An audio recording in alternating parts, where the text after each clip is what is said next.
Greetings, I'm Steve Muhammad, and welcome to NNV interview segment, Black Narrative. Today we have with us a wife, a mother of two beautiful children, co-founder of Racial Justice Now, former national field advisor at Dignity in Schools campaign, and now the national director of activism at Brightbeam, Sister Zakiya Sankara Jabar. Welcome, sister. Greetings, Brother Steve. It is wonderful to be here. I really want to appreciate you and really just honor you for continuing to lift up my work. You, I believe, were the first, media outlet or like kind of media commentator to really interview us early on in the journey for Racial Justice Now. And that video is still up on YouTube. I look at it sometime and cringe because I look so different now. And so we've been joined at the hip now, as you know, more than a decade. And so I really just want to appreciate you, and I'm happy to be here. I really appreciate you coming on to talk about the serious subject of education and really the failure of the educational system. You got your start basically by advocating for your son. And just tell us about your journey and how it has brought you to where you are now. And if you can, give us some insight into your view on the educational system. Absolutely. Thank you. Yes, that's exactly how I got my start on this road of organizing and activism was when, just as a mom, just as a parent, pushing back on the school system, particularly white female teachers who looked at my son from a deficit perspective and wanted to label him and also wanted to expel him when he was just 3 years old from preschool. And so that experience, Steve, really politicized me. Clearly, I'm a Black woman in America. I was aware that racism and anti-Blackness existed. I would say before that experience just was not very involved to the level of combating those kinds of different types of oppression that we know that Black children and Black people writ large experience. And so, now as I tell this story, I've gotten to the point now where I want people to know that because of my son's, because I've advocated for my son and because I have a support system, he's doing quite well now. He is a scholar and a budding leader in and of himself. He just completed his 7th grade year. We're in the Montgomery County, Maryland area now, which is a suburb of DC, and he's doing very well in one of the best school systems in the country. And he's in advanced placement English classes and other kinds of different leadership development opportunities for young Black men in this community.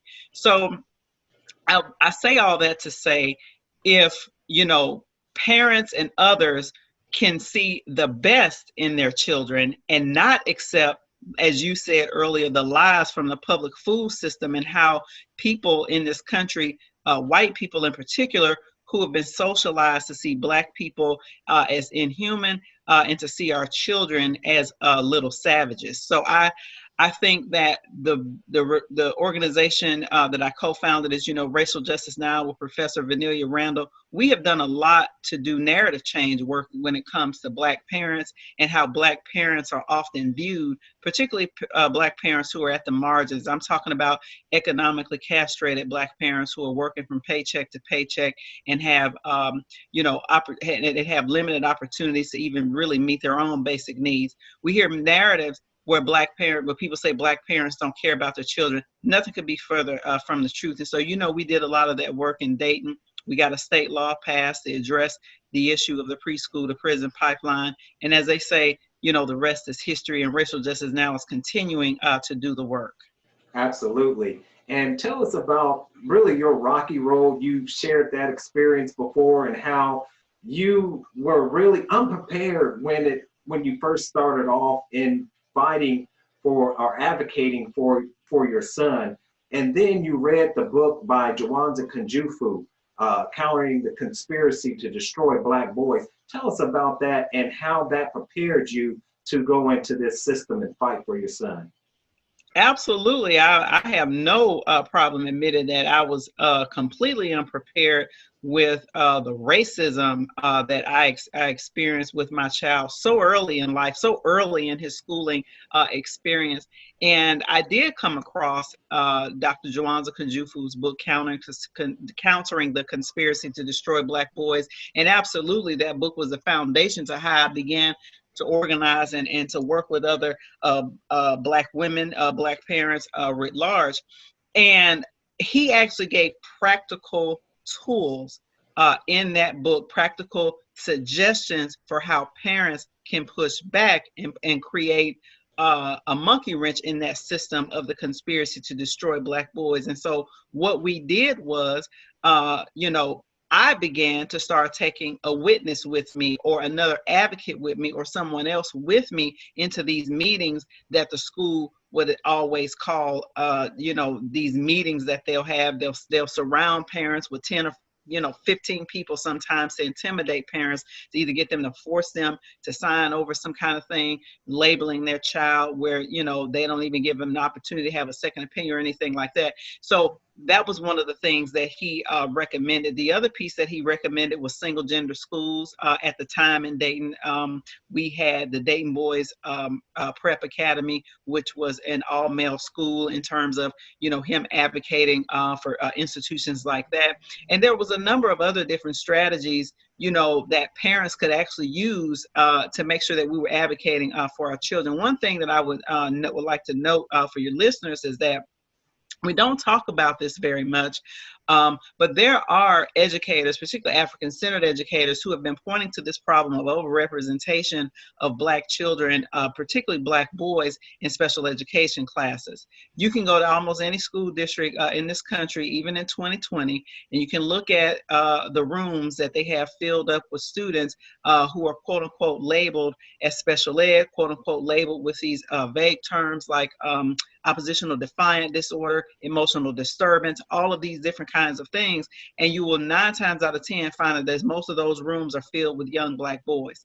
And so this is why it's important that you organize parents and that you give parents the tools that they need. And this is the work of Racial Justice Now that we've been trying to build capacity to do in Dayton and now in our new chapter in Maryland, where we're actually building a pipeline of leadership in parents, where we're using the tools from people like Dr. Jawanza Kunjufu, okay, people and wonderful educators like Dr.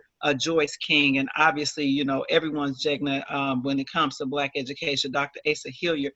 Black educators, Black scholars have the answers for how you educate Black children.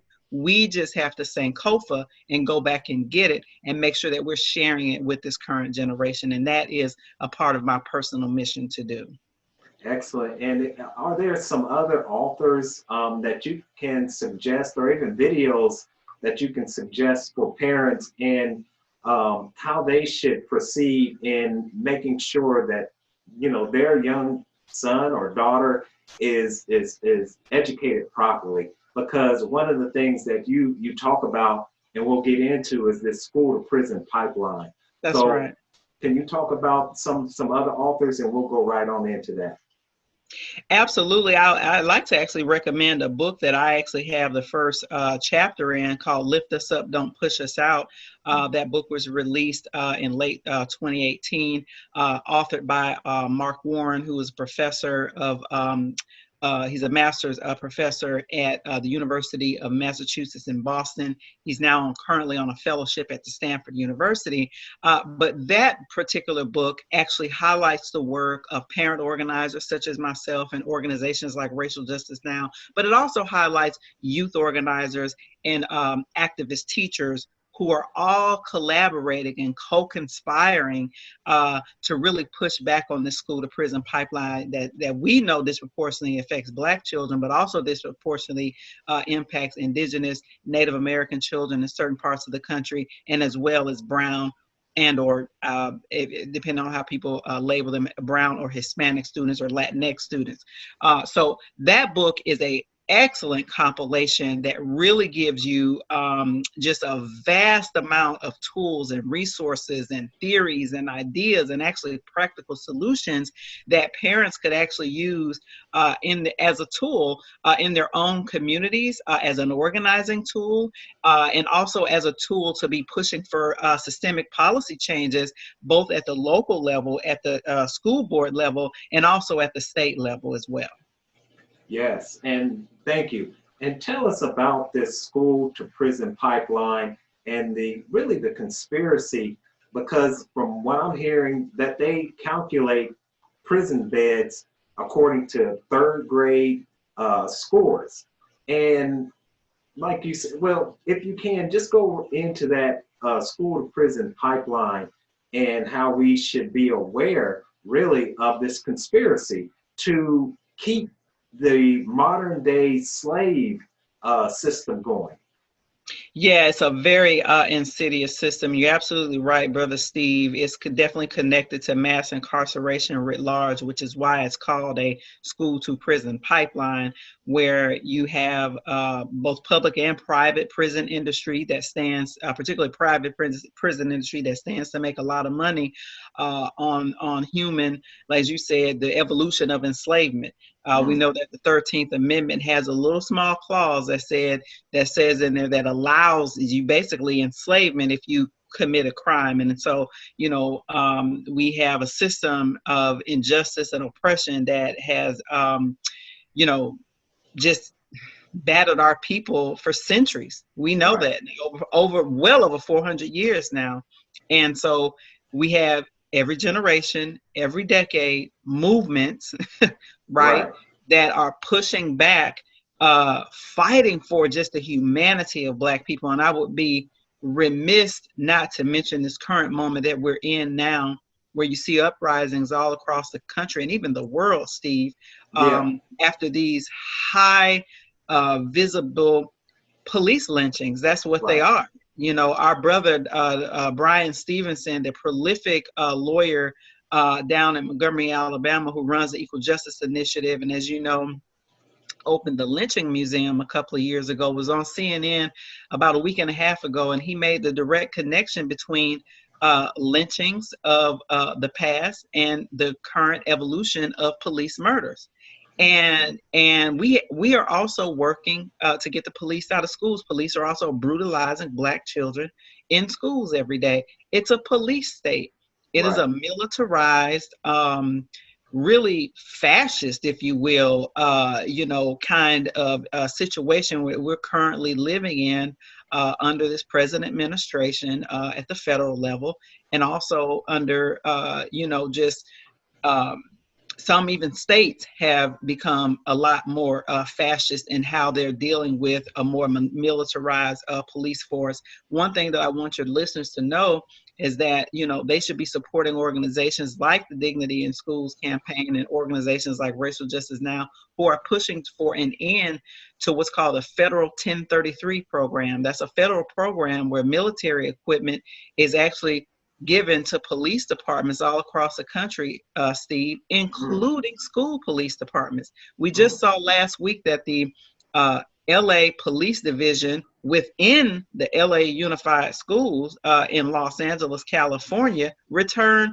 grenade launchers and all these other kind of crazy kind of military weapons. Why would a school need those kind of military grade weapons? So there's a lot of work to do to decriminalize Blackness, to legalize Blackness, and to humanize Blackness in this country. And there's a lot to do to humanize our children. As you know, Racial Justice Now is an independent Black-led organization. We also advocate for independent Black institutions and independent Black schools. So we have to be about the business as a community, Steve, of investing in our Black-led organizations that are about this revolutionary work and freeing our people and freeing our minds. And we have to begin to be about the business because we've done it before, to build our own institutions. That's just what it's going to take at the end of the day. I absolutely, of course, agree with you 100%. And we definitely need to look into what you just exposed to us about the military industrial complex. 1033, yep, the 1033 program. The listeners can Google that. It's a travesty that we have this military grade equipment in school districts like Los Angeles, I believe Chicago, and other big, large urban districts are participating in. It's ridiculous. Some of the small districts are probably getting some of these programs, but LA is the largest one that we know of. Absolutely. And tell us a little bit about what Dr. Umar Johnson writes about with the medicating our children.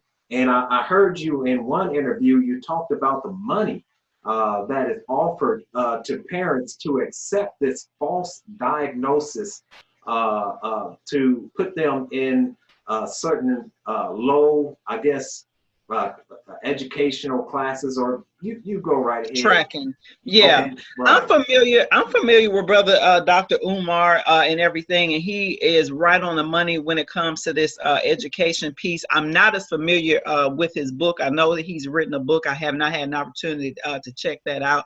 But in terms of my experience, I just have to tell you, this was when the school was trying to, get me to sign off on having someone evaluate my child to be labeled.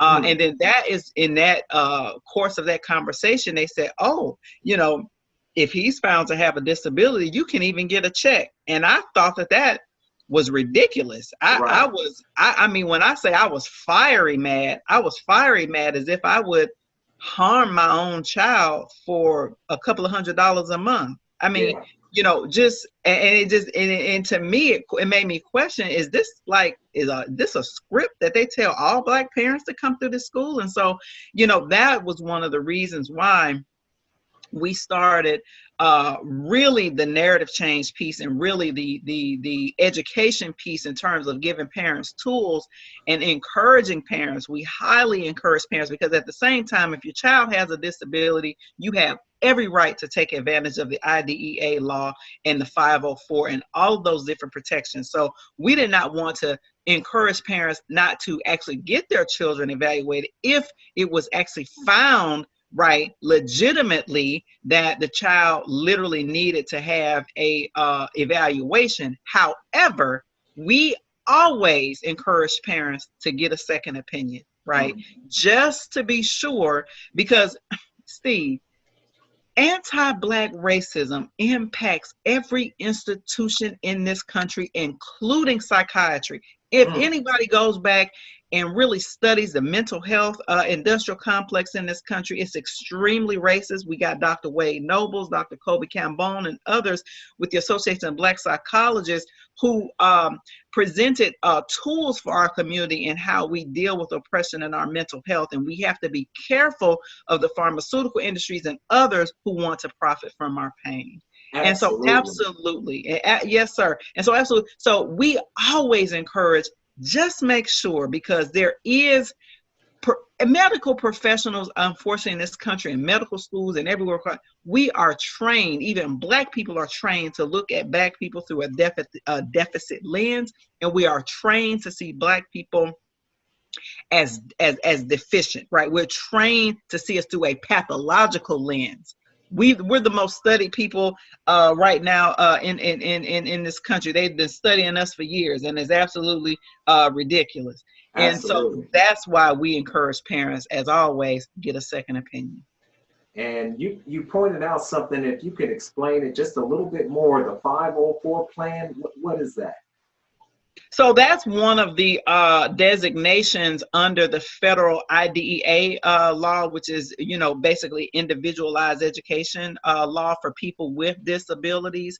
And a 504 plan is a part of that, where you can have special accommodations for your child, but it's not a full-fledged, if you will. And I'm not an expert on this, let me be clear. Right. This is just what I know, just as organizer. There are other people who have a specialty in working in disability rights that would be able to probably explain this better. But from my knowledge, the 504 plan is just another tool for parents that they have in their belt if their child may not have a full diagnosis, but still needs some accommodations. Okay. Many Black and Latino parents are asked questions, why are schools so underfunded?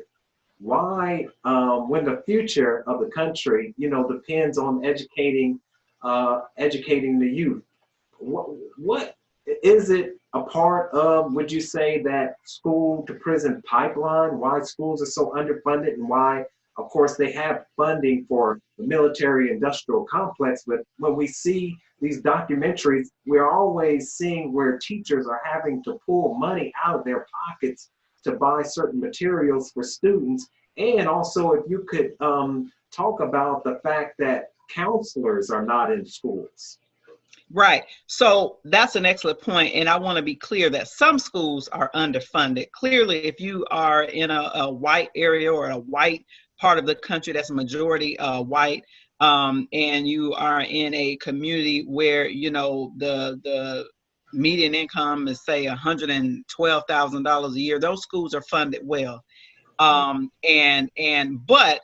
in areas where you do have primarily indigenous or Native Americans or primarily Black or brown people, those schools are absolutely underfunded. And so there are, definitely people who have speculated and have drawn some lines and have made some inferences that is certainly connected to mass incarceration and a defunding of public education because, the establishment has decided that they no longer need certain groups of people and that their whole position is to be a permanent underclass. As you know, Michelle Alexander actually writes about this in her book, The New Jim Crow. So this is something that we have to be completely aware of and have to be devising strategies. Again, one of the biggest strategies is independent Black institutions, independent Black education, and other institutions as well, because we have to fight for that, because we've been fighting over 400 years to get along and have policies and practices to see and value our humanity. And it seems like every single decade we're fighting similar and same fights. Now, you talk about, when our children, and let's just lay it down that our children, because of systemic and institutional racism, they're dealing with hunger, they're dealing with domestic violence at home, they're dealing with a whole number of issues that, when you go to school and you have these white teachers, predominantly white women, who have no relationship to our culture, no relationship to the issues that Black people face. Can you talk about, the suspension, and what you advocate is the restorative justice component?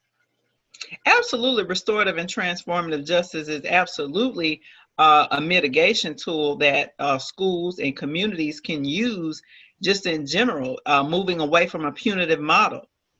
Discipline literally means teaching when you look at the definition.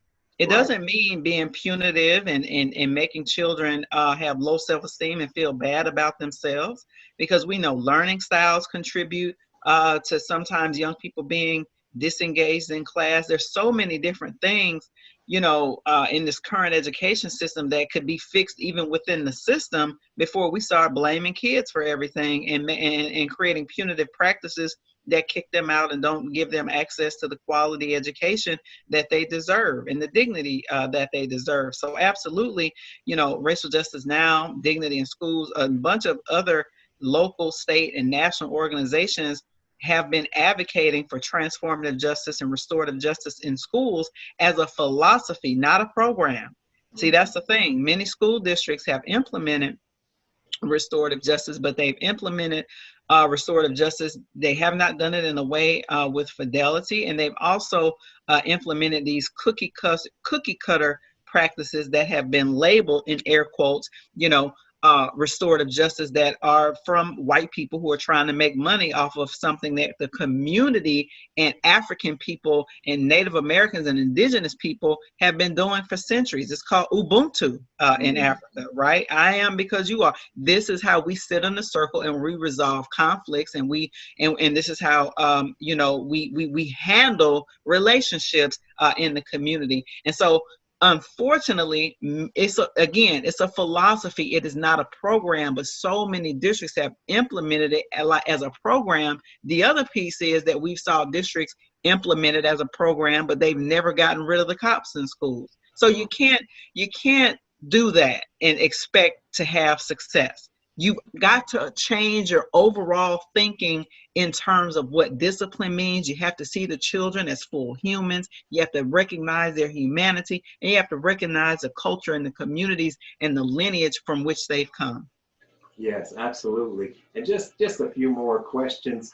As far as you mentioned that you put your son in a all boys school, and can you talk a little bit about that advocacy to put our children not just in an all boys school and an all girls school, but also one where they have teachers that look like them? Yes. There's so much research keep coming out year after year that Black children, and really all children, benefit from having Black male teachers in particular. As you know, they're less than 1% of the teaching force in this country, which is not an accident. That's another conspiracy. We could talk about it another time. Right. uh, and absolutely they need to see themselves, but then the other thing is, my experience was actually good with my son when he went to, particularly with his kindergarten teacher who was a Black male. It's really an anomaly to even find Black male teachers with younger children. Usually they're middle school or high school.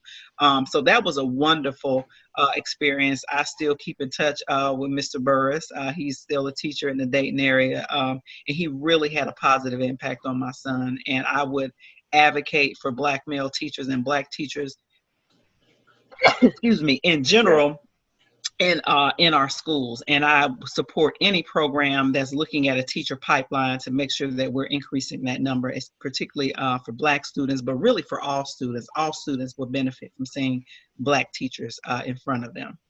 And I think one last question. Well, one question for the last question, and that is, the Black teachers being one thing, but what I'm hearing is that the curriculum that is set for the public schools comes out of Texas or something like that. And from what I'm hearing about the curriculum, that, for instance, slavery, they have really taken the harsh language out of the fact that we were brought here as slaves to be perpetual slaves. And now in some books, I'm hearing that they were brought here to help build the country and things like that. Can you talk about the curriculum and how important that is to our children's mental state, and also about the schools, as you said, your son went to, and how they would have images of Black people in a positive light?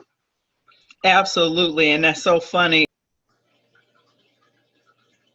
Sorry about that. I actually No just problem. dropped the link. I just dropped the link in the chat for you. But that's so funny you bring up the curriculum because, as you know, my husband and I, really, it was his project in leading the culturally relevant curriculum toolkit campaign that he did in collaboration with the Dignity in Schools campaign, and he brought on powerhouse, collaborated with powerhouse people like Dr. Malefi Asante, who is the founder of Afrocentricity.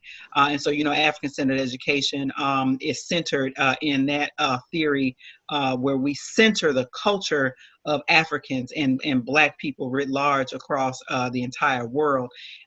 Curriculum violence is very real. I was on a conference earlier today with the Black Education Network, and they had all of the scholars, if you will, again, Dr. Joyce King, Dr. Gloria Ladson Billings, Iva Carruthers, I call them the Queen Mothers of Black Education, actually did a presentation on the harm that curriculum violence does, not just on Black children, but all people, because of the socialization, again, as I mentioned earlier, of looking at Blackness through a lens of deficit and through a lens of pathology. Mm. And so they coined the term curriculum violence because it's a psychological violence, right?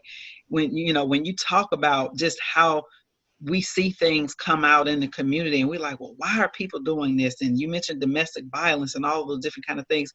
It's Dr. Joyce King, according to her, it's all connected to socialization. It's all connected to this idea of people being socialized against Blackness. It's Right. anti-Blackness. Mhm. And in terms of the images, we know positive self images, psychologically speaking, is extremely important. It does have value. So you're right. The Dayton Boys Prep Academy, with my experience with it when it was open, absolutely had those positive self images of African Americans and Black people in Dayton who had achieved some level of success, whether that was in city or county government, or whether that was in business, whether that was in education. And so that was something that young people walking through the door every single day, they actually had a barometer, if you will, that they could look up to, that they can be successful despite a lot of the negative images that they see in society. Yes, yes. And so the last question, if you could tell me a little bit about your role as the National Director of Activism at Brightbeam. Absolutely. I just joined Bright Beam. I am in the position now, going on a couple of months. Love the work that we're doing there. I am building out an activist network as a part of my role as the National Director of Activism in several different cities. Right now, we're in Washington, D.C. We are also in Minneapolis, Minnesota, or the Twin Cities in Minnesota, Chicago, and Oakland in the Bay Area, where we're really building out a team of activists to be putting pressures on local government and local school district and city leadership. If you're going to promote yourself to the world as a world-class city, your education outcomes for Black students, for brown students, and other marginalized students can't be in the toilet. We That's cannot right. have an achievement gap or an opportunity gap or really an education debt, as Dr. Gloria Lasson Billings would say. We can't have that, and you can't promote yourself as a positive, progressive, whatever it is, kind of city to the world when you're not serving the marginalized students and families in your community. So that's what we're doing. We're holding people accountable. You know, I have a history of that, so I was perfect Absolutely. for that role. Yes, you are. Yes, you are, sister. I really appreciate you taking your time out to come on to NNV News, the Black Narrative, where we want to give a Black perspective of current events and issues. I guess one last thing would be your well, I guess that's it. I really appreciate your time and coming on here and talking to us about this important issue.